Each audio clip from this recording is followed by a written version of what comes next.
Բարի լույս հարգելի հետևորդներ, եթերում ABC լուրերի առավոտվա թողարկումն է, ես Սվետլանա Պետրոսյանն եմ։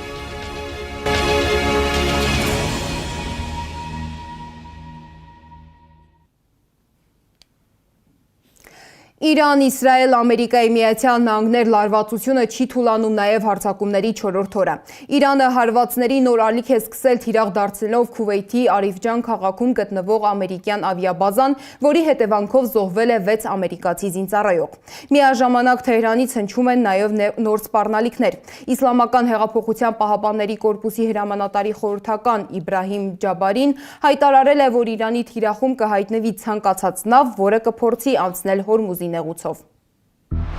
Հորմուզի նեղուցը փակ է, եւ Իրանը հարվածներ կհասցնի ցանկացած նավի, որը կփորձի անցնել այդ նեղուցով։ Որոշումը վերաբերում է բոլոր նավերին,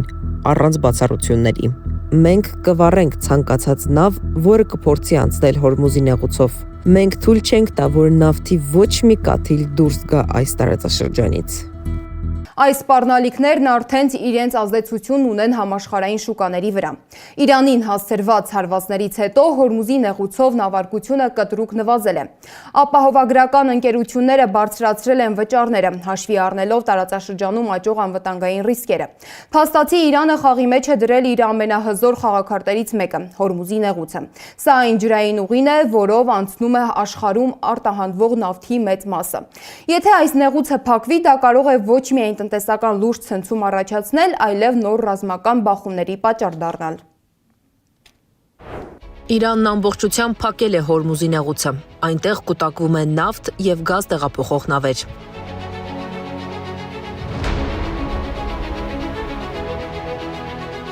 Ինչ նշանակություն ունի Հորմուզի նեղուցը Իրանի եւ աշխարհի համար։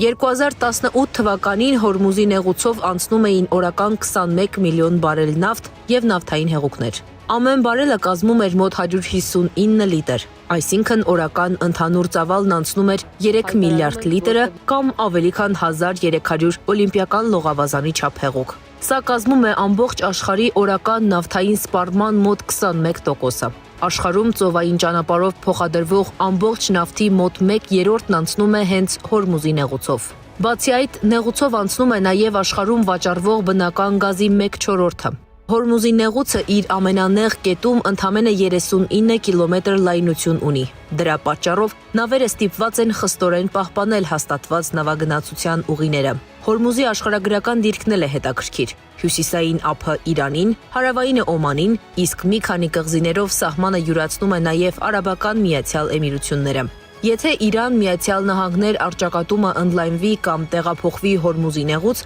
միջազգային տնտեսական ճգնաժամ է առաջանալու։ Եթե Հորմուզի նեղուցում խաթարվի նավերի բնականոն շարժը, Չինաստանն ու Մեծ Բրիտանիան էլ են մտնելու խաղի մեջ, քանի որ Իրանի նավթը հիմնականում Չինաստան է արտահանվում։ Կսկսեն բողոքել նավթի թանկացումից, իսկ Մեծ Բրիտանիան, որպես համաշխարհային նավթային շուկայի հիմնական դերակատարներից մեկը, ներգրավված է Հորմուզի նեղուցով անցնող առևտրային եւ ռազմավարական գործընթացներում։ Հորմուզի նեղուցը կրկին դարձել է Իրանի ձեռքի գլխավոր խաղաքարտը միջուկային ճնշումներին ու արտաքին սպառնալիքներին հակազդելու խաղում, ասում են քաղաքագետները, եւ փաստում այդ խաղաքարտը վտանգավոր է նաեւ իր համար։ Այդ խաղաքարտը գործի մեջ դնելը կնշանակի մեկ քայլով եւս մոտենալ համաշխարհային պատերազմին։ Անիա Բաղյան, Նոնա Գևորգյան, ABC Media։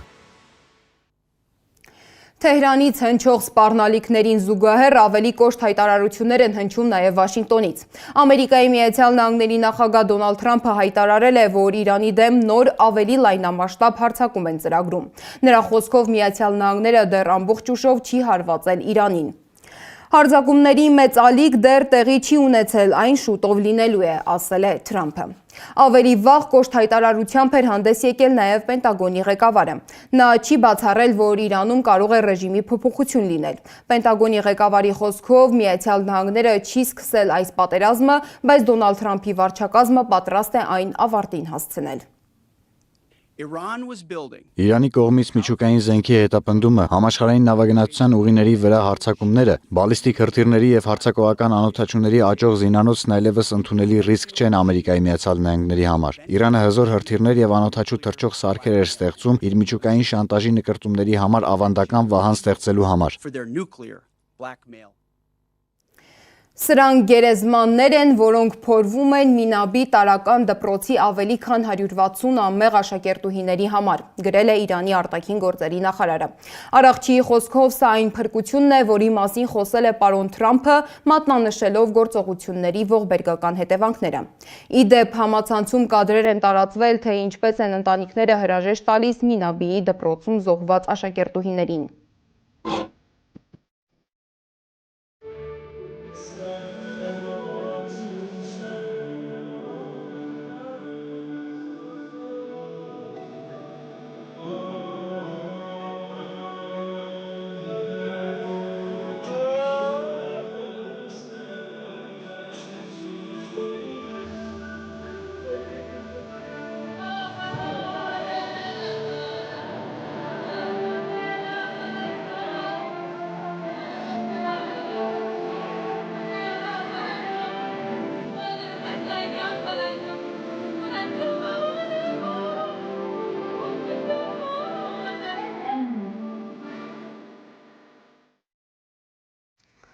Իսրայելը հրթիռակոծել է Լիբանանի մայրաքաղաք Բեյրութը։ Լիբանանի պաշտոնական տվյալներով այդ հարվածների հետևանքով զոհվել է ավելի քան 50 մարդ, վիրավորվել 150-ը։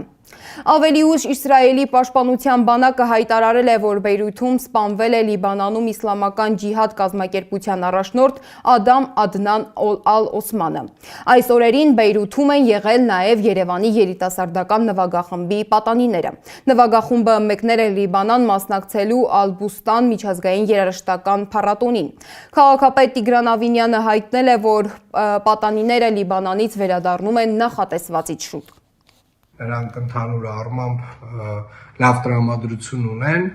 ուզում եմ, որպեսզի ծնողները չանհանգստանան, որպեսզի դուք իմանաք, որ մենք ամենժամյա ռեժիմով զբաղվում ենք հարցով, մեր մշակույթի վարչությունը ձեզ հետ ինտենսիվ կապի մեջ է լինելու եւ վստահ եմ դուք էլ նաեւ ստանում եք երեխաներից տվյալներ, ինֆորմացիա,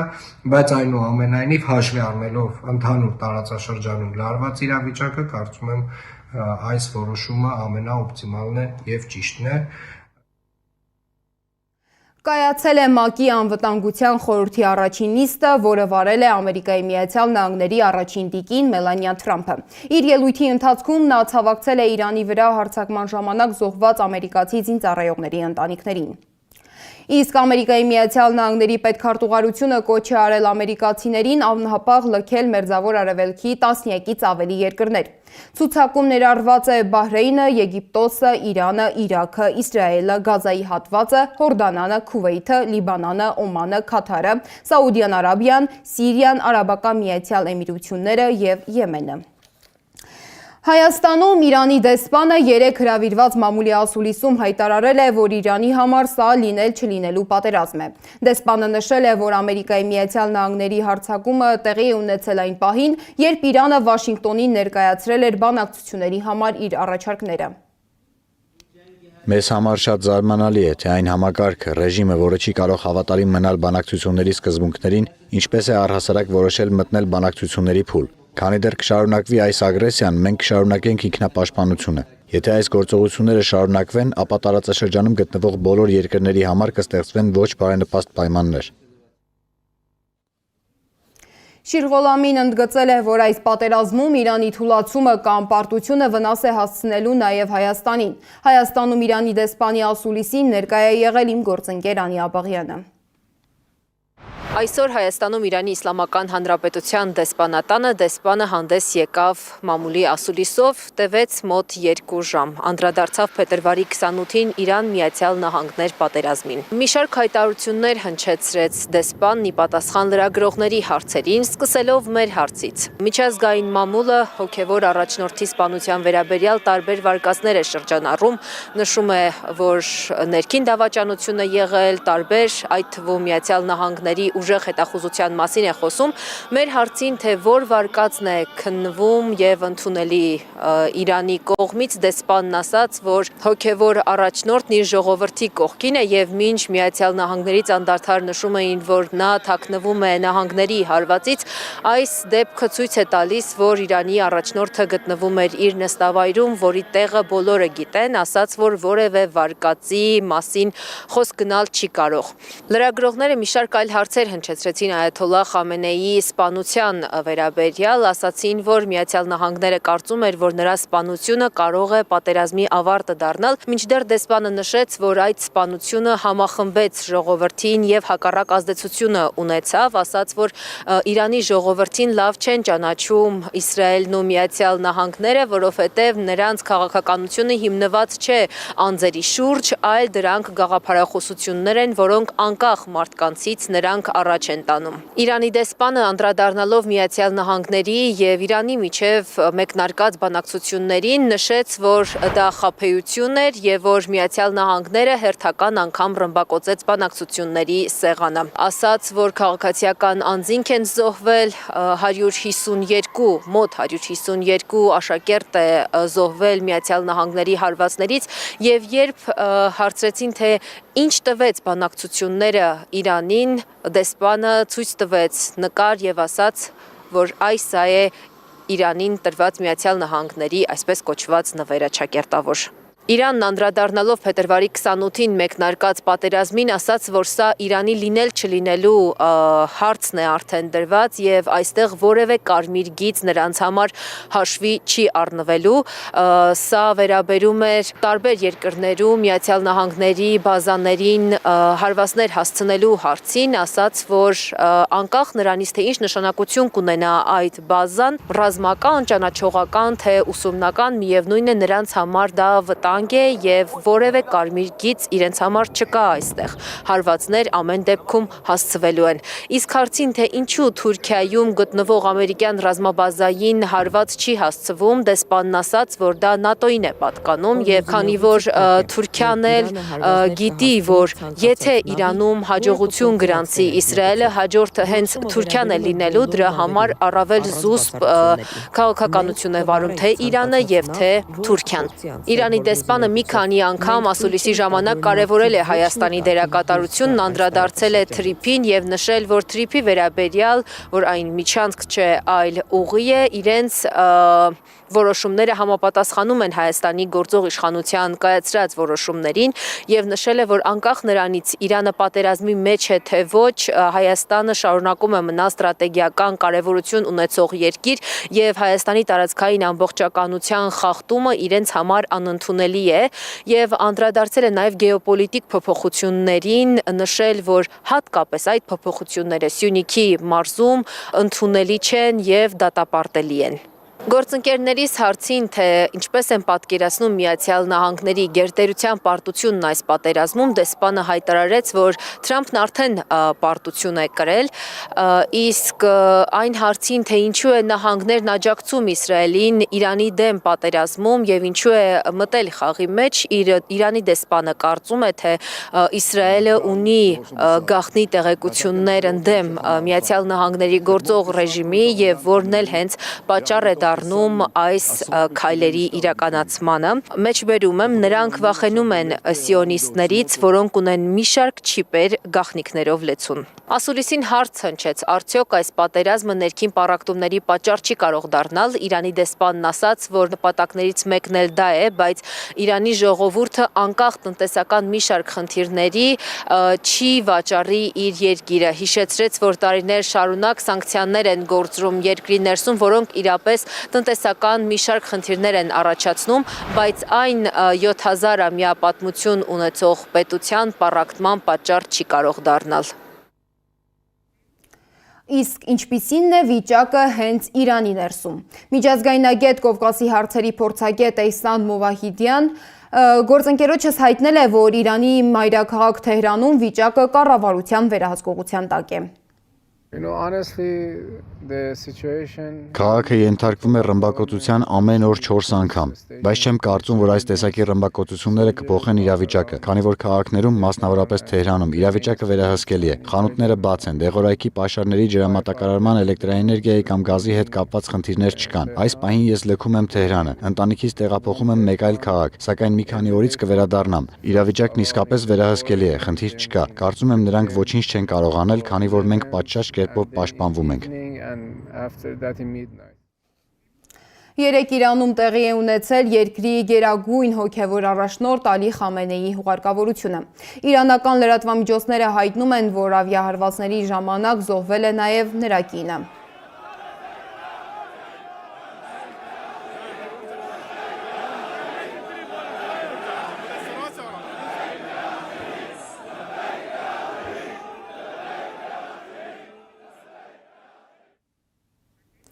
Ալի Խամենեիի սպանությունից հետո Իրանը կանգնած է նաև ներքաղաքական լուրջ շրջափուլի առաջ։ Իսկ ով է 70-ամյա այաթոլլա Ալի Ռեզա Արաֆին, որը Իրանում ստանձնել է Խամենեիի պարտականությունները։ Անի Աբակյանի ռեպորտաժում։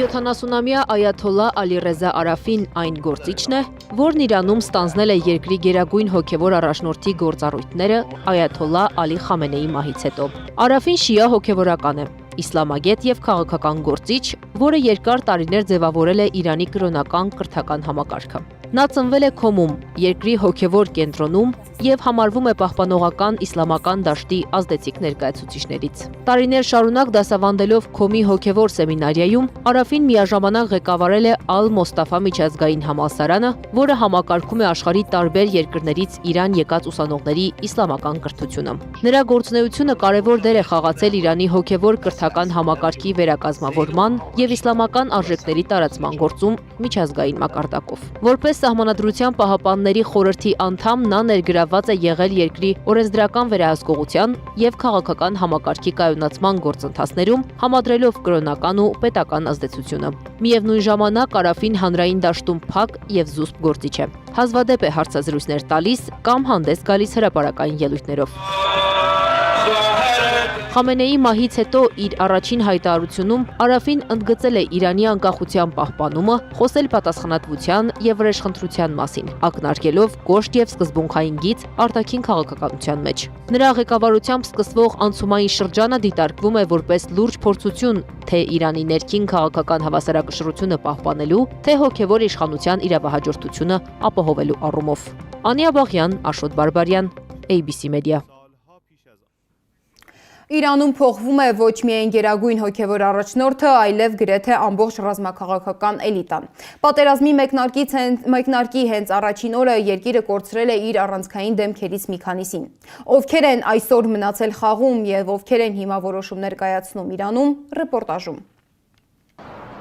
Հրթիռների տեղատարափ է Իրանում եւ արաբական այն երկրներում, որտեղ ամերիկյան ռազմաբազաներ կան։ Այդ հրթիռների մեծամասնությունն իր գործը Իրանում ավարտին է հասցրել։ Պատմության ընթացքում առաջին անգամ Իրանի ռազմաքաղաքական ղեկավարության առանցքային դեմքերի զգալի մասը զոհվեցին գրեթե միաժամանակ։ Հարվածից հետո իշխանական համակարգը չսպասեց, վերնախավը արագ վերադասավորվեց, նոր նշանակումներ արվեցին, սակայն Վաշինգտոնը վստահ է հարվածը եղել է թիրախային։ Այժմ ուշադրության կենտրոնում մնացել են մի քանի առանցքային դեմքեր, որոնք ողջ են եւ շարունակում են ղեկավարել երկիրը։ Իրանի նախագահ Մասուդ Փեզեշքյան։ Մենք չենք խոնարհվի ճնշումների առաջ, անկախ դժվարություններից։ Իրանցի կարդիո վիրաբույժը ծնվել է 1954 թվականի սեպտեմբերի 29-ին Իրանում, Մահաբադում։ Մայրը քուրդ է, իսկ հայրը ազարի, պատմական Ատրպատականում ապրող ադրբեջանցի։ Ավտովթարի պատճառով կորցրել է կնոջը եւ երեխաներից մեկին, իսկ երկու որդիներին ու դստերը մեծացրել է միայնակ եւ այլևս չի ամուսնացել։ Նրա քաղաքական ուղին սկսվել է Իրանի 5-րդ նախագահ Մուհամմադ Խաթամիի օրոք գիտությունից տեղափոխվելով պետական կառավարման համակարգ։ Նա ղեկավարել է Թավրիզի բժշկական համալսարանը, սրտաբանական կենտրոնը, եղել է առողջապահության նախարար, մեջլիսի փոխխոսնակ։ Մի քանի անգամ փորձել է դառնալ նախագահ, երբեմն հրաժարվելով, երբեմն մերժում ստանալով։ Այսօր նա երկրի երկրորդ դեմքն է գերագույն հոգևոր առաջնորդից հետո։ Իրանի հաջորդ առանցքային դեմքը երկրի անվտանգության եւ ռազմավարական որոշումներ կայացնող մարմնի ղեկավարն է, ազգային անվտանգության գերագույն խորհրդի քարտուղար Արի Լարիջանին։ 1958 թվականին Իրաքում ծնված Լարիջանի ընտանիքը ամուր կրոնական հիմքեր ունի, որոնք ձևավորել են նրա աշխարհայացքը։ Նրանց հարազատներից շատերը հայտնի քաղաքական գործիչներ են, իսկ ընտանիքին Իրանի քաղաքական ասպարեզում հաճախ անվանում են իրաքյան խումբ, որտեղ բացի Ալիից մտնում են նրա փեսան, երկու եղբայրները եւ զարմիկները։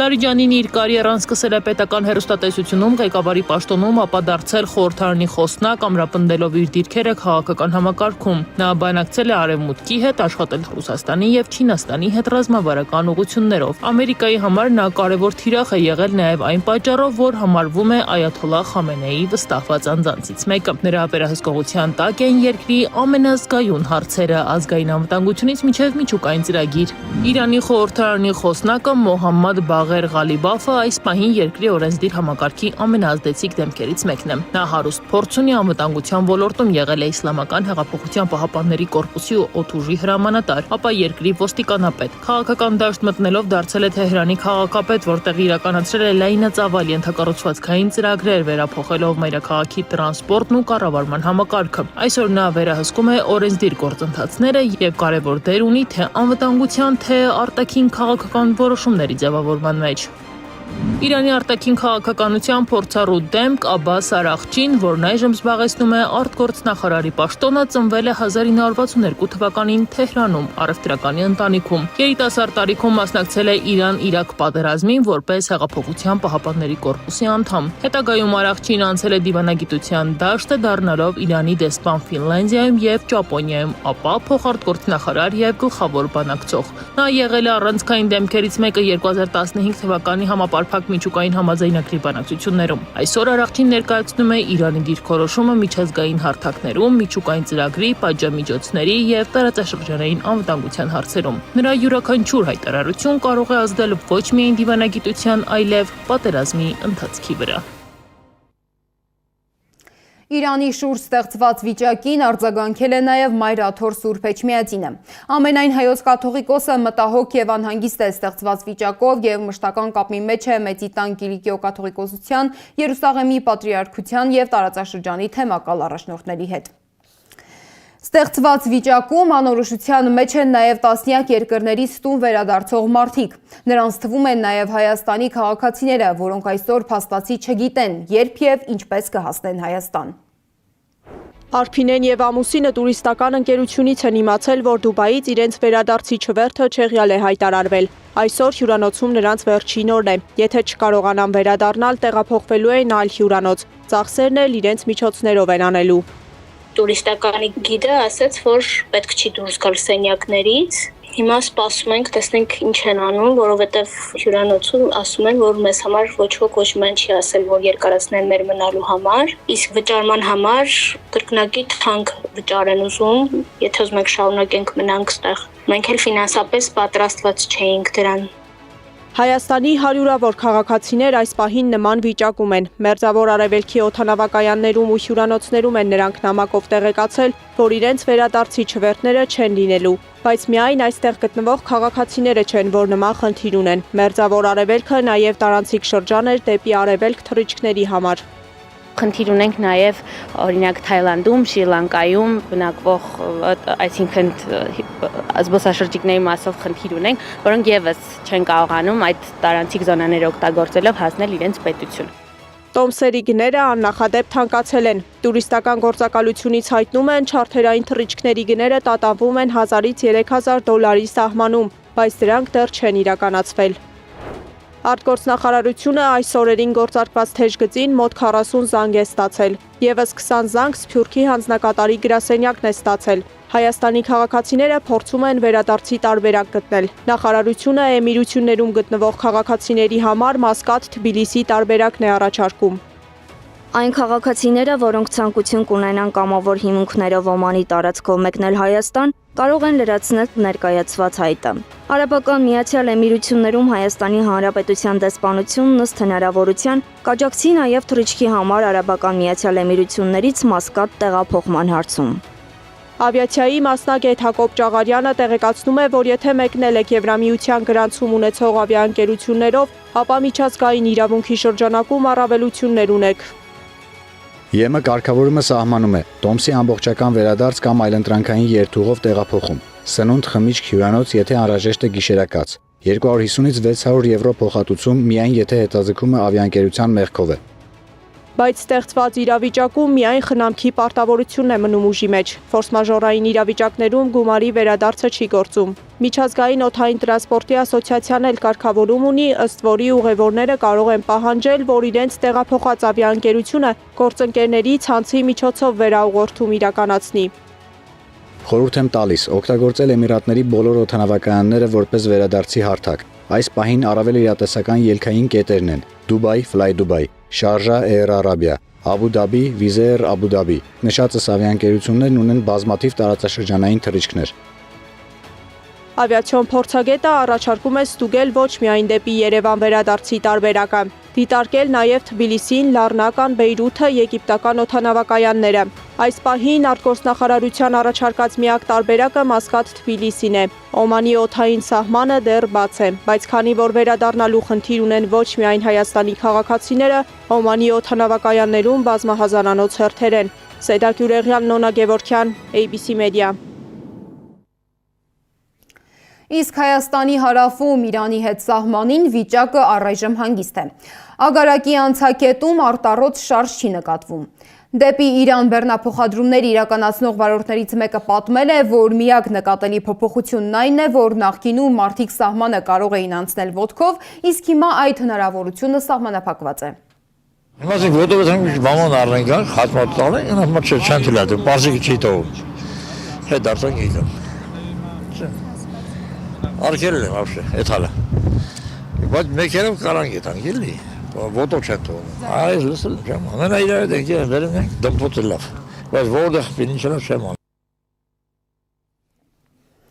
Սակայն տեղի ունեցողի ֆոնին